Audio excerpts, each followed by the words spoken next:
What's going on, guys? This is Gainz Gaming. We are live here with our very own Shappy Gaming. Shappy, say hi.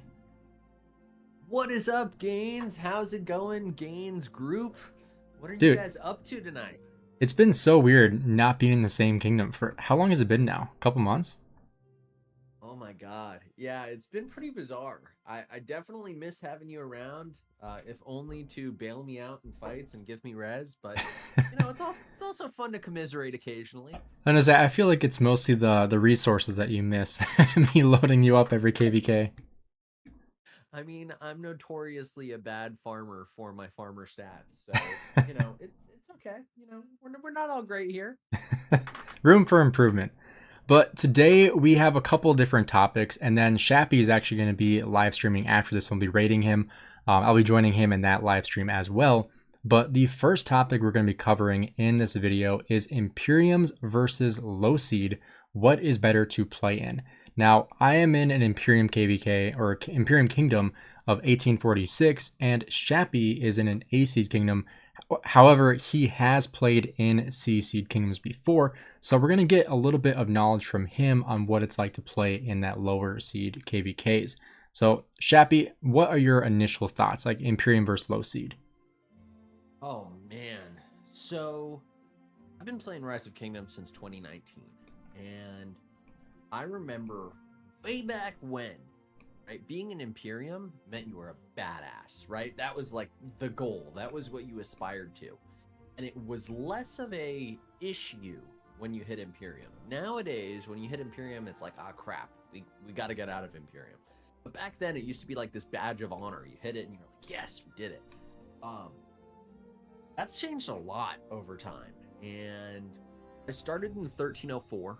1304 did hit Imperium at one point, and then it started going downhill and downhill and downhill and downhill, and then it was like a low B seed right before I left, and then we went to 2120, and then we went to not 2489 but 2389, and that was a C seed.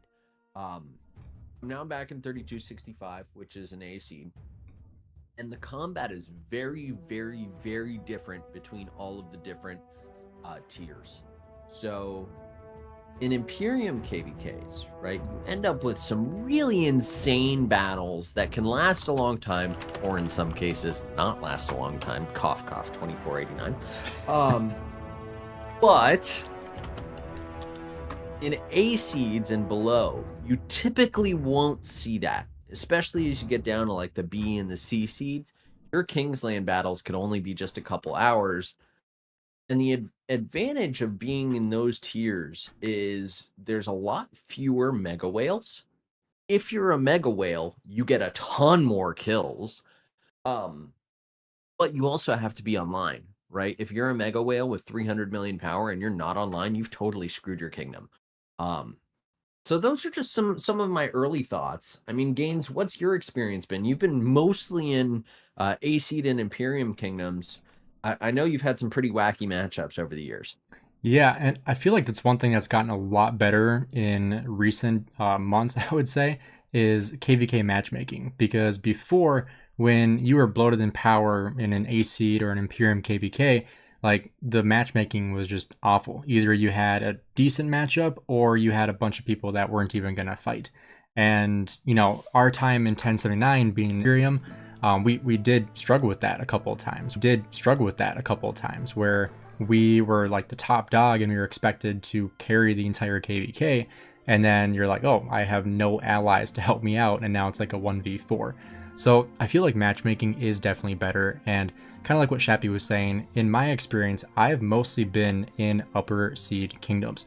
Now that I'm in 1846, we did just drop Imperium to get some more players in, but we are planning on hitting Imperium again going into our next KVK, which I'm sure we'll hit during the training stage, pre-KVK. I'm sure Makot will get us there by himself. But when we talk about, you know, higher seed KVKs, the fighting is completely different. Kind of like Shappy was saying, the field presence is just completely different in an upper seed KVK. I've covered a couple of lower seed KVKs, and you can get some pretty decent field fighting depending on the matchup. However, if you have like KVKs that have 5 different kingdoms in one camp, it's because they're all very low seed kingdoms and they don't have as many active players. Versus higher Imperium KVKs, like the KVK that Plato is in, for example, he's in the chat right now in 1960. They have so many players on the field, and almost all of them are Mega Whales. Like, they are just going to slap everybody in the field, but the players that they're fighting are also just as strong and just as powerful. So I think, like Shappy was saying with the Mega Whales, if you are somebody who is 274 million power in an Imperium KVK, like, if you're missing for a couple of hours, it's not that big of a deal. But if you're in a CC kingdom and you're this player and you're gone for a couple of hours, your kingdom is going to lose because they need that account in the field or garrisoning or rallying. Otherwise, they're going to be completely screwed over. And one interesting thing too is that I actually just migrated my alt account to a low seed kingdom. I migrated my alt account to 2324. Huge shout out to Flash Dash Clips in the chat right now. Hunter, he is one of the kings in 2324. And I will be fighting on my Siege account here, on my alt account in a CC KVK, which is kind of what made me want to do this live stream to Shappy. Not only because he had experience in a CC KVK, but also because I will too on this account. Now, granted, it's an alt account, so it's a little bit different, but you know, it still will give me a little bit of that concept of what it's like to fight in a lower seed KVK where people aren't max tech, people aren't spending a ton of money, and the field presence is just a lot lower. Would you say that your experience was a lot less field fighting, Shappy? When I was in a smaller kingdom, maybe. I think you more get skirmishes, right? Mm-hmm. So you don't get these massive murder balls that you end up just clashing together, which, to be honest, I don't really care much about anyways. You get a lot more, you know, 1v1 or with 5 marches, or like 5v5 with 5 people. And to be honest, I actually kind of prefer those sometimes, because when you get in these big murder ball situations, A, you get terrible lag. But B, you oftentimes can't see what you're targeting or who you're targeting. And so you end up in this really monotonous battle scenario where you're in dot mode and you're just dragging your troops into the dot and you're dragging your troops back out of the dot. And it doesn't matter what troop type you attack. That's just how it goes. Mm-hmm. Whereas I think in the smaller KVKs, it's a little bit different. I also think, and we can talk about this in a bit, Lilith kind of killed Imperiums, right? It used to be you'd have 4 alliances in an Imperium, and that was huge. Nowadays, you hit 20 billion power, which is really 2 strong alliances in your Imperium, which sucks. I wish that weren't the case. Yeah, I completely agree. And like I said, we're going to hit Imperium again probably soon, and our alliance is 13.5 billion power. So when you think about that, that's insane to think about nowadays in 2025, where, you know, 13 billion power is almost Imperium, whereas, like you said before, like 25 billion power was hitting Imperium. It's just completely different in terms of how much power is in every kingdom. And I feel like that's something that, like, obviously Lilith was making it a lot harder to migrate accounts in, making it harder to fill up alliances essentially because you hit Imperium sooner. But I think another concept that has made this harder is just more kingdoms expanding the game. Like, we have way more kingdoms now than we did a year ago, or 2 years ago, or 3 years ago. And so I feel like that also just moves things around so that there's more players dispersed in more kingdoms. Because, like, you think about it, the new kingdoms nowadays are like in the 3,000s, almost 4,000s. When I first started playing the game, it was in the 1800s. So it's just completely different with the amount of kingdoms that are coming in the game, which kind of segues us into our next topic. But first, I want to see if you have any closing remarks on the Imperium versus lower seed KVKs, Shappy. Yeah, I mean, I think if you're not a whale, right, and you're just buying pop-ups, you're really going to be better off in like a B or a low A seed kingdom. Mm-hmm. There's not a whole lot of benefit in being in an Imperium kingdom, because even if you get those gold chests, even if you get those speed ups, right, you're going to be using them and flipping them around right away to heal. And I'm also not condoning buying resources, but in these mega kingdoms, you have to have a lot of resources. So if you're not farming them, you're going to be in trouble. I 100% agree. And I talked about this after my last KVK where we were fighting against 1960. And, you know, the amount of resources that I spent in that KVK for 1 billion kill points is just absurd. It was close to 30 billion total resources that I spent in that KVK, including almost 7 billion gold, which is, if I open everything I have right now, is almost 7 billion gold. I spent that on 1 billion kill points. Now, for reference, when I was in 1079, I spent a fraction of that amount of resources to get over 1 billion kill points. It was like 1.5 billion kill points, and it was probably half the amount of resources that I spent to get those kill points. And that's the difference between A-Seed and Imperium. Now, granted, like if you're an A-Seed kingdom, you could still match up against kingdoms like 1960, but it's much less likely. And you're most likely going to have a good ally that pairs with you to kind of take some of the brunt of that damage. But like Shappy was saying, you might get a lot of speed ups, a lot of VIP and gems from being in these higher KVKs, and Imperium KVKs, but you spend them. Like, you spend so many resources, you spend so many speed ups. And like Shappy said, if you're not gathering a crap ton of resources on farm accounts and just constantly sending out your farmers and making sure you're being very, very adamant about getting as many resources as possible, you're going to be screwed. And likewise, if you're not spending a ton of money, you're still going to be screwed because you just don't have the ability to fight as well in these Imperium KVKs because everyone is max tech, which just makes it so much harder to, actually be able to hit requirements, which is why so many people can't maintain being in an Imperium KVK.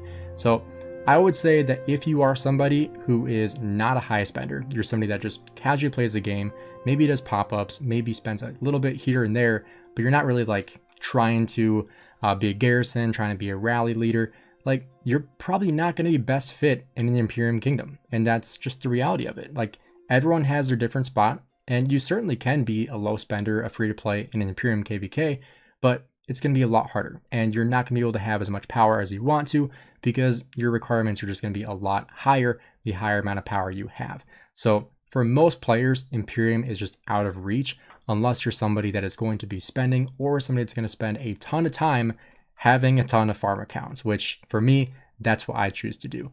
Obviously, like Shappy said, some people do buy resources, but we're not condoning that here because that is against the terms and conditions. Personally, I like to grind for my resources. I feel some kind of reward from it. I don't know what you call that. Maybe it's just me being psychotic, but I actually enjoy farming all the resources and being able to send it to myself. It's just rewarding being able to show like, yeah, I earned all these resources. I did this all myself. And, like Shappy just said, he prefers to beg for his resources, which is why he misses having me in his kingdom so much. But I definitely think that if you're a casual player, Imperium probably isn't the best spot for you. And somewhere in between low seed and Imperium are going to be a good fit, whether that's C seed, B seed, or a low A seed like Shappy is in. Now, like I said, I do want to transition a little bit into a new topic, and that is it worth starting playing Rise of Kingdoms in 2025? Shappy, I want to hear your initial thoughts. Oh man. Yes. So I think it's worth starting Rise of Kingdoms at this point. I think I would start Rise of Kingdoms with eyes wide open if you're going to start it. I think when I downloaded Rise of Kingdoms in 2019, I naively thought, oh, this will be a fun game. It's no biggie. I'll just play and do whatever. Rise of Kingdoms, A, costs a fair bit of money, and B, requires a lot of time. A lot of time. And I think that most people who start the game end up burning out and quitting really as a consequence of something like that. Not to compare games, but I just started Age of Empires recently, mobile. I know you started it too. Mm-hmm. I log in twice a day, maybe. I don't really actively send out gatherers more than once or twice a day.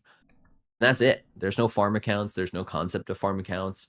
It's a little bit more expensive, but to be honest, I've not felt really any impetus to spend beyond like $15 a month. There's no such thing as gem supply. You just kind of play the game. I think with Rise of Kingdoms, there's a lot to it. There's a lot in the game, but boy, you're making a commitment when you start the game. If you think Call of Duty battle passes or Fortnite battle passes are rough, just wait till you start Rise of Kingdoms. And I feel like it wasn't always like that. Like, yes, there was always spending involved for a lot of players, but the concept of crystal technology is really what ramped that up. And kind of like what we said, like the Battle Pass or Call of Duty, Fortnite, whatever kind of game you're playing where it's like seasons, it's an interesting concept where you spend money on crystal technology and then it goes away. And so at the end of that KVK, it's like if you spent $100, if you spent $20, whatever it is, like that money's gone. Like you used it for the 2 months that you played KVK and you're never getting it back. It's gone, poof. And so that's one consequence of, you know, being a spender in this game, is that if you get into a KVK and you max tech and you spend a ton of money and then your enemies don't show up, you just spend money for no reason whatsoever. It did not benefit your account in the long run. All you did was spend money on a temporary service that is going to go away. You don't get it back. So I feel like that's one hesitancy that a lot of people bring up when it comes to starting this game, is like just the consequence of spending money on crystal technology and not stuff that stays long term. Now, looking at other things, like looking at daily special offer to get new commanders, looking at supply depots, the 30-day gem supply, like you said, those things definitely do stay with you, and those can be very beneficial, especially the super value bundles. These can be extremely, extremely beneficial for your account. But like, I think the biggest thing that people complain about is the crystal technology. And when you look at the early game, you don't have that. And so when you first start playing, you don't even understand the concept of why people are complaining, because you don't even have the ability to spend in crystal technology yet until Season of Conquest. Now, granted, they brought that to Season 3. Is there crystal technology in Season 3 now, or is that just the commanders available? No, do you know? Season 3 is still light versus dark. Okay. But I think at the same time, right, there's the spending on the crystal tech, but I also do want to give Lilith some credit, because 6 months ago, if you asked me, like, is now a good time to start Rise of Kingdoms, I'd be like, absolutely not. Right? Because there were all of these issues where you could jump back to Season 2 and you could totally disrupt everything, and there was no commander refund. So if you screwed up, you were SOL. Like, Lilith has done a lot of work to make it better. So, like, if you wanted to start today, I'd say you could. That said, I do think, and yes, they've done a little bit better, and you just brought it up with the whole Season 3 thing. If you're a smart player and you watch YouTube videos, you're not going to do anything for the first 2 KVKs. You're literally just going to hoard your gold heads, and then as soon as Season 3 comes around, you'll invest in one of the good commanders. I think they've kind of messed up that whole starting experience a little bit. Yeah, I agree. And I think what you said is true. Like, people that watch our YouTube videos, like you and I both made videos on this, like don't spend your resources and speed ups on KVK 1 and 2, because it's not worth it. Like long term, it's way better to hoard your sculptures, hoard everything, wait until Season of Conquest, and then invest in the best commanders in the game. And I don't know if they're going to roll out more of those swap events for newer players. I feel like they should, but it's going to be really hard to maintain players that have already done it and then players that haven't done it. Because, you know, if you started today, you have no idea what the swap event is because you just started. You didn't know it took place 2 months ago. Whereas for us, like, we were able to take a commander we weren't even using and then invest in another commander. So like for me, I invested in Gonzalo, so now I have a ranged Marge. I also invested into Ragnar Prime. And so, or sorry, not Ragnar Prime, I invested into Arthur. Ragnar Prime I invested into with sculptures, but Arthur I also was able to max out. And so I do agree that they have made a ton of huge steps in the quality of life updates in the game. I think that's made it a lot easier to say, like, yes, I'm confident that if you were to start today, you would have a good experience. And like I said, like you said, 6 months ago, that answer might have been different, because it's like there's so many issues that they're still trying to work through, and they're starting to address those things finally. They're listening to content creators. They're taking our feedback.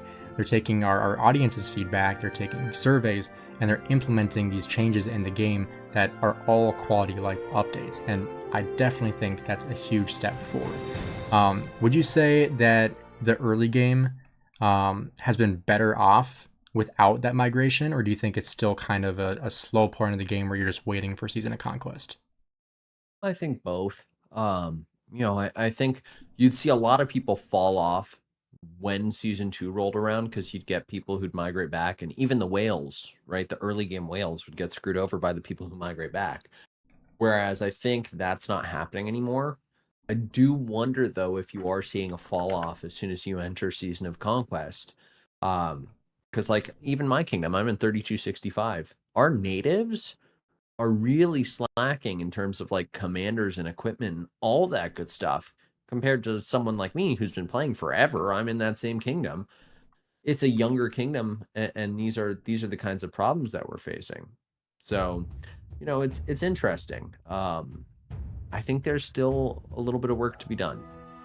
Yeah, and I think it's also interesting when, like for me, when I migrated to 1846, there's players that are, they start in the 1846 and they never left. So they've been there for years, many, many years. And it's interesting to see that because they've stuck through the thick and thin, staying in the same kingdom, which is kind of crazy. I wish I had that because I've lost so many resources migrating. It's not even funny. But I would agree. I think limiting the migration back to KVK2 and allowing the newer players to actually experience KVK2 is very, very good.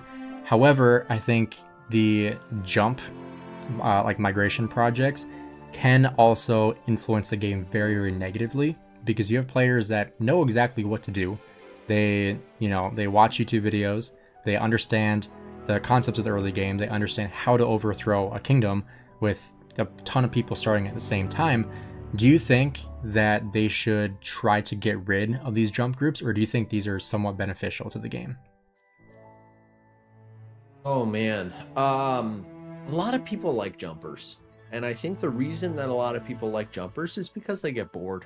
I don't think anyone's doing it because they really want to start over. I mean, maybe they do and they drop their old account and they migrate it back at some point as a farm. But I think a lot of people are doing it because they're bored and they want to do something more exciting. I know Oppo's putting together a huge jump group. If you guys want to learn about that, go check out his Discord. Um, and I think that's fun.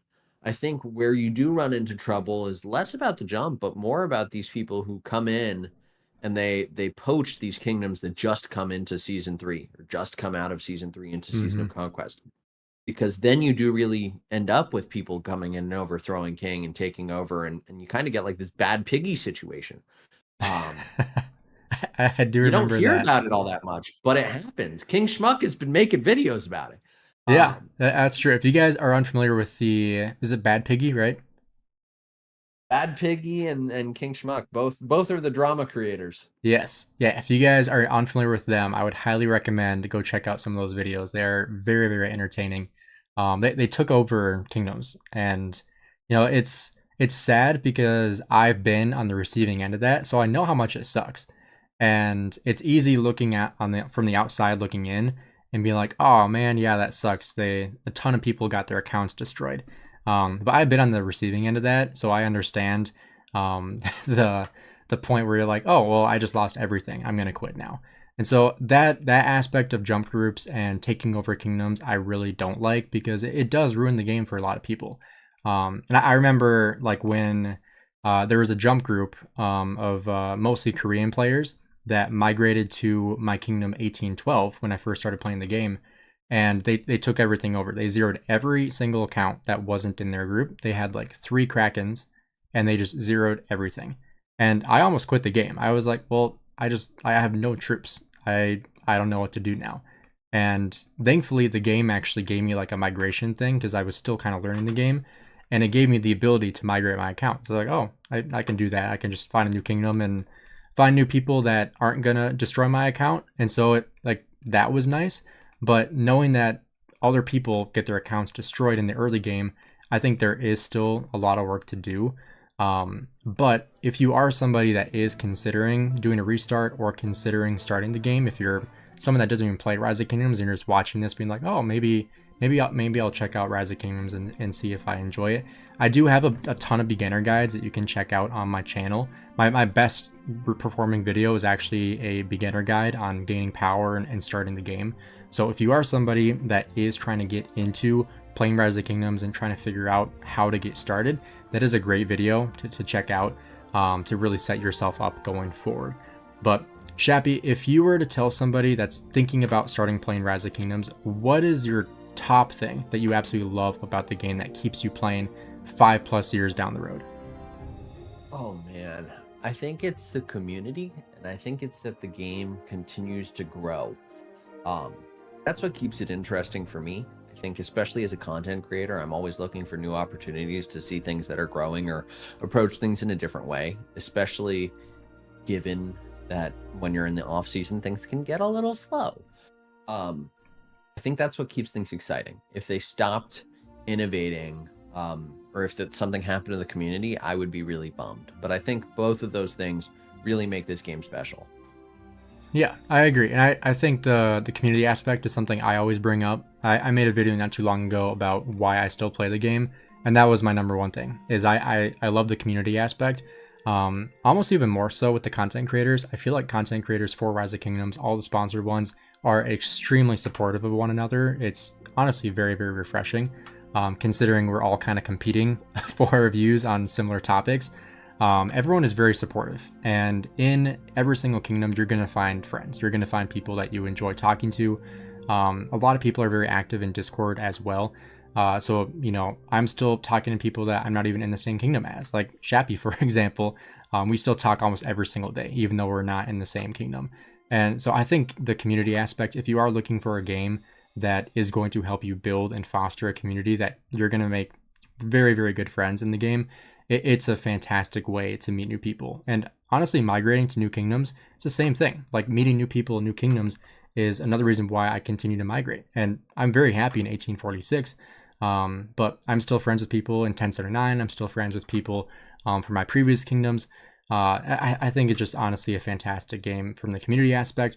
I think them making continuous changes to the game as well and listening to player feedback is huge. Kind of like we talked about earlier in the video, the different events we're coming out with, the different quality of life updates, just making things easier for us on a day-to-day basis. It definitely makes a huge difference, and it shows that they care about us as well. But that is going to wrap it up for today. We are going to be joining Shappy's live stream here now. So I'm going to be rating him. I will attach this in the video as well if you want to check out our continued conversation. We're going to be talking about hot topics in Rise of Kingdoms. So if you guys want to stick around for that, I am going to pass this off to Shappy, and we are going to go ahead and raid his live stream. Shappy, are you ready? I'm about to be. Give me 2 seconds. All right. We'll just give Shappy here a couple seconds, and then once he's ready, I will end the stream and we'll hop right over there and continue the live stream. We should be live now. Yeah, we're live. Hop All right. on over. All right. We are going to hop over to Shappy's account. I appreciate all of you guys for being here, and I'll see you in a second.